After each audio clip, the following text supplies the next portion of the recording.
नीति वचन 14वां अध्याय 30 वचन। शांत मन तन का जीवन है। सुनो, शांत मन तन का जीवन है। तन का जीवन है। अगर आपका तन, आपका जो शरीर है, उसको अगर आप जीवित रखना चाहते हो, जीवन प्राप्त करना चाहते हो, तो सबसे पहले शांत रहना सीखो। आमीन। हेलो, शांत मन तन का जीवन है, परंतु मन के जलने से, बोलो मन के जलने से, मन के जलने से, क्या जलने से? मन के जलने से। ऐसा करो, मन के जलने से। मन के जलने से, दिल के और मन के, हिंदी में मन बोलते हैं। यस। बुद्धि, कळाला का? यस। मन के जलने से, बोलो जोर से, मन के जलने से, मन के जलने से, दिल के जलने से, दिल के जलने से, बोलो दिल जलने से, दिल जलने से। आगे का शब्द सुनो। परंतु मन के जलने से हड्डी भी जल जाती है। अभी ये तो मैंने कहा हुआ कहावत नहीं है, ये तो हकीकत है। यस, आमीन। दिल जलने से हड्डी भी जल जाती है। तो भला इसमें ये दिल जलने मत दो, आमीन। भला इसमें ये मन जलने मत दो कभी भी। आमीन, आमीन। एक हॉस्पिटल का कहानी मैंने आपको सुनाया था, भूल गए क्या? याद है? लास्ट हफ्ते सुनाया था ना मैंने, क्या उसके लास्ट हफ्ते सुनाया था? एक आदमी बीमार गिरता, हॉस्पिटल में लेके जाते और चिल्लाते रहता, डॉक्टर दवा देता तो भी चिल्लाते रहता, बहुत जल रहा, बहुत जल रहा, बहुत जल रहा। डॉक्टर ने दवा दिया, रात का समय तो डॉक्टर घर पे गया, सुबह आया, पूछा, बोले नर्स को पूछा, पेशेंट ठीक है क्या? नहीं, वो तो अभी भी चिल्ला रहा है। फिर जाके पूछा, अरे तूने क्या खाया था, क्यों तू ठीक नहीं हो रहा? बोलता, खाया तो सादा खाना खाया था, मैं शाकाहारी खाया था। तो क्यों क्यों क्यों जलन हो रहा? देखो, बोला पूरे शरीर में जलन हो रहा। डॉक्टर क्या करूं? बोले क्यों, कारण क्या है? कल मैं बाहर गैलरी पे निकला था, एक के घर पे मैंने देखा नया कार लेके वो घर पे आ गया। उस कार को देखने के साथ साथ मुझे चक्कर आ गया, उसके बाद मेरा शरीर चल रहा है, दिल भी चल रहा है। समझ में आया? मन चल रहा, दिल चल रहा, शरीर चल रहा, पेट में जलन हो रहा है, खाना भी नहीं पच रहा, इतना जलन। मन के जलने से, मन के जलने से हड्डी भी जल जाती है। अब आपको अगर हड्डी नहीं जलाना है, आप मुझे बताओ, शरीर में सबसे मजबूत भाग कौन सा है? हड्डी। पूरा ये शरीर को बैलेंस रखने वाला हड्डी है। यस। अगर हड्डी जल गया, अगर हड्डी गल गया,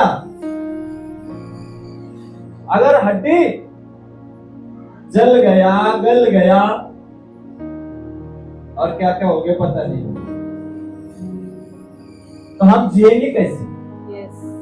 हेलो, यस। आपको पता है, एक जला हुआ वस्तु वो किस तरह भस्म हो जाता है, बराबर है क्या नहीं? Yes. अगर एक लकड़ी को जलाया तो पूरा जल गया, भस्म हो गया, वो काम पे आता क्या? नहीं आता। कुछ काम, राख बन गया वो। एक बार जल के खत्म हो गया ना, वो कुछ भी काम में नहीं आता। ये शरीर भी, हम मर जाएंगे, एक बार जला देंगे, जलने के बाद शरीर काम पे आता क्या? नहीं आता। बोलन जोर से। नहीं आता। ये तो बात हो गई मरने के बाद, पर जीते जी जल गया तो। वेदना। हेलो, जीते जी हम जल रहे, वेदना सहन। गलत है का? यस। आज हर वो व्यक्ति जीते जी जल जल के इतना जल रहा, उस जलन का कुछ दवा भी अभी तक बना नहीं है। यस। डॉक्टर के पास दवा खाना नहीं। Hallelujah, hallelujah. इसलिए दिल को जलने मत दो, आमीन। कभी भी जलने मत दो। दिल को आनंदी रखो, एकदम खुश रखो। यस। इसको देख के जलना, उसको देख के जलना, इसको देख के जलन, इसको देख के ईर्ष्या। मैंने आपको लास्ट टाइम भी बताया ना, कुछ लोगों का तो शादी हो गया फिर भी दूसरे की औरत को देख के जलना। सच है? हाँ क्या सच है? कुछ लोगों का शादी हो गया तो भी दूसरे की औरत को देख के जलते। कुछ लोगों का शादी हो गया तो भी औरत लोग दूसरे के पति को देख के जलते। माँ बाप दूसरे के बच्चे को देख के जलते। काश मेरा भी बच्चा ऐसे ही होता। मैंने सिखाया कि नहीं? यस। बच्चे भी दूसरे के माँ बाप को देख के जलते। मेरे माँ बाप भी ऐसे ही होते तो। Hello, yes. समझ में आ रहा? यस। आशीषित व्यक्ति वो है हर बातों में, हर चीजों में, हर अपने समय में, घर में, परिवार में, माँ बाप के और प्रभु के आज्ञा में रहता है। वो व्यक्ति हमेशा सुखी है। आमीन। सबसे पहले प्रभु की आज्ञा में, उसके बाद बाइबल में लिखा है जो बच्चे माँ बाप के आज्ञा में रहते हैं वो आशीष पाएंगे। आमीन। जलन, ईर्ष्या, क्रोध, लोभ, लालच, झगड़ा, इसको देख के जलना, उसको देख के जलना, ये सब चीज अपने घर में भी ना हो और चर्च में भी ना हो। आमीन। समझ में आ रहा? यस। आप जितने मन में जलन रखोगे ना, आपका हड्डी उतने ही कमजोर पड़ेगा। ये बाइबल में लिखा हुआ है। आप जितने भी मन में जलन रखोगे, आपका हड्डी उतना ही जलता रहेगा। आया ना? यस। जोर से बोलो आया ना? यस। कहाँ लिखा है? नीति सूत्रे 14:30। नीति सूत्र, नीति वचन 14वां अध्याय 30 वचनों में लिखा है मन के जलने से हड्डी जल जाती है। आणि योबाने काय म्हटलं तुम्हाला माहितीये? योग 5वां अध्याय 2रा वचन काढा। अय्यूब के पुस्तक निकालेंगे 5वां अध्याय 2रा वचन। अय्यूब, मूर्ख तर चिंता करून नाश पावतो, वेडा मत्सराने मरतो। हेलो, अय्यूब के पुस्तक 5वां अध्याय 2रा वचन। क्योंकि मूड तो खेद करते करते नष्ट हो जाता है। मूड म्हणजे कोण? मूर्ख काय करतो? चिंता करून करून मरतो, चिंता कर करके मर जाता, नष्ट हो जाता है। और बोला जलते जलते, बोला जो बोले है ना, बोले लोग, बोला जलते जलते मर मिटते हैं। अब जो लोग बोलते ना भोले है, भोले, किती बोला है बाबा, त्या भोळाबद्दल पण लिहिलेलं बायबल यस, आहे तर भोळ, आणि त्याचा आतमध्ये जलन किती आहे हे बायबल सांगत आहे। भोले लोग जलते जलते मर मिटते हैं, इतने जलते अंदर, इतने जलते हैं कि एक दिन वो मर मिटते, मर जाते, मिट जाते हैं। Hallelujah, hallelujah.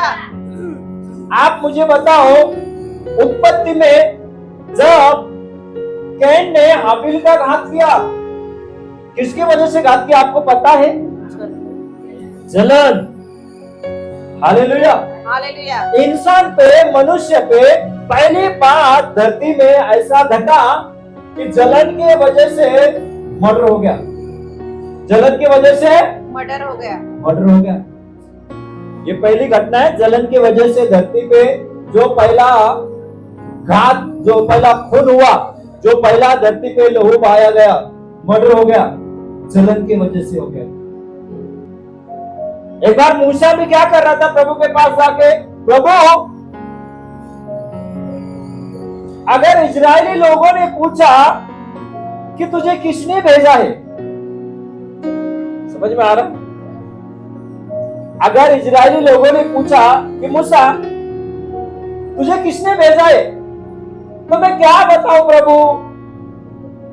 तो प्रभु ने कहा बता देना, अब्राहम, इसहाक, याकूब का परमेश्वर ने मुझे भेजा है।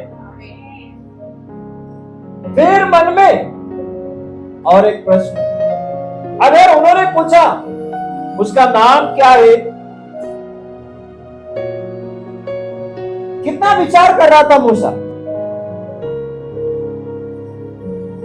मन में कितना, क्या बोलते हैं, उतावळापणा है ना, काय म्हणतात मराठीमध्ये, उतावळापणा ना, बरोबर है क्या नहीं? Yes. उसके मन में, उसके सोच में, उसके विचार में कितना तो भी जिज्ञासा था.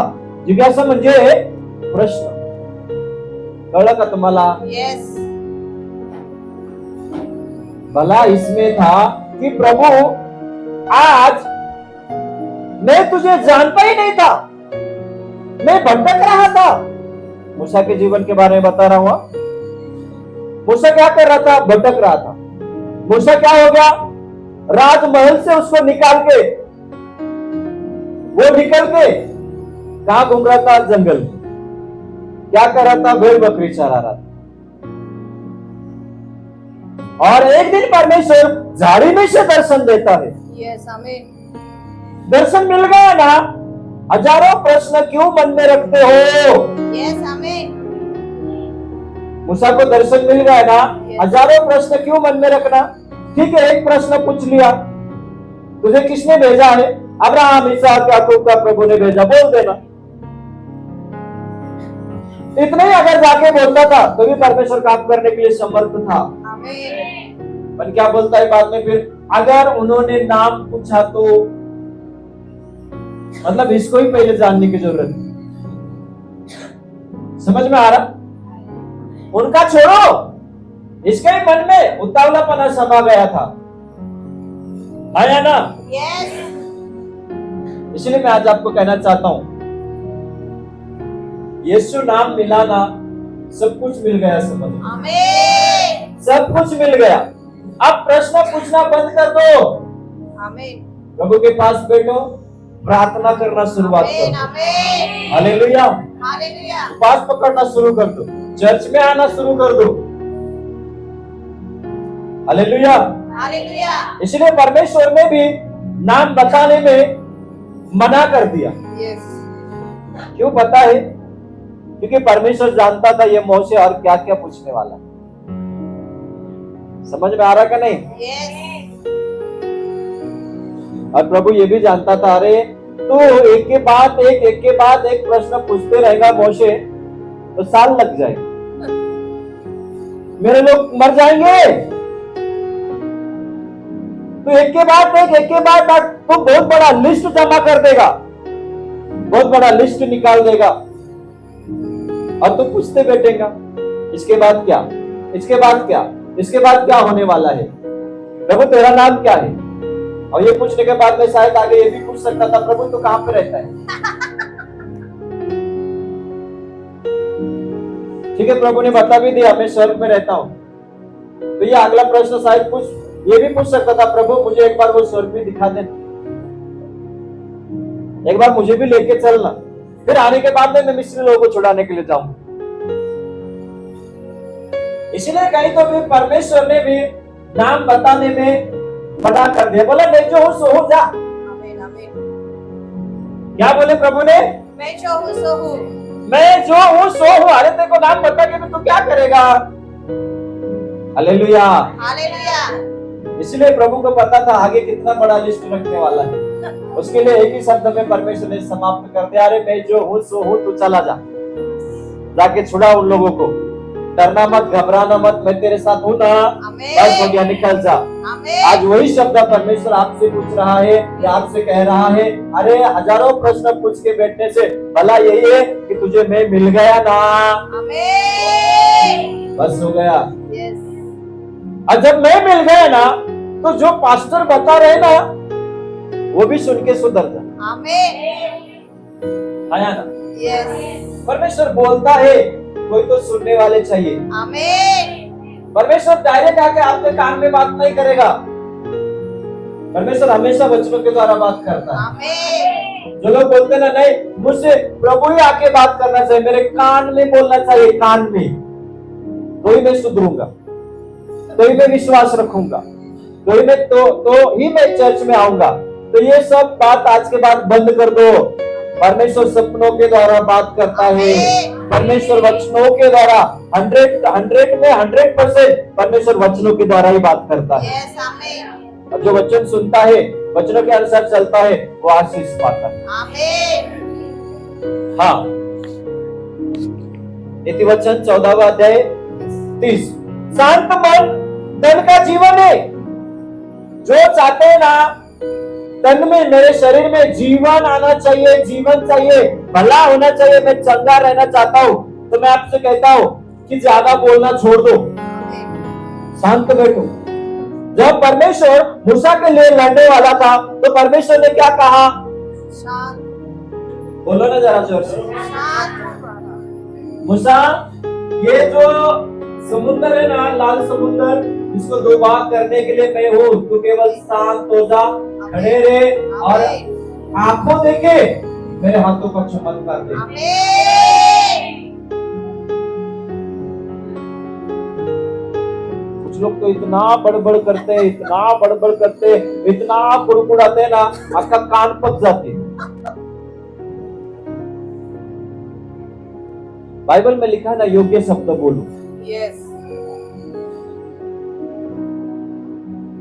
बोलने से सुनना अच्छा है, बेहतर है। अच्छा है। समझ में आ रहा? यस। जितना आप ज्यादा बोलोगे ना, उतना आपके द्वारा पाप होगा।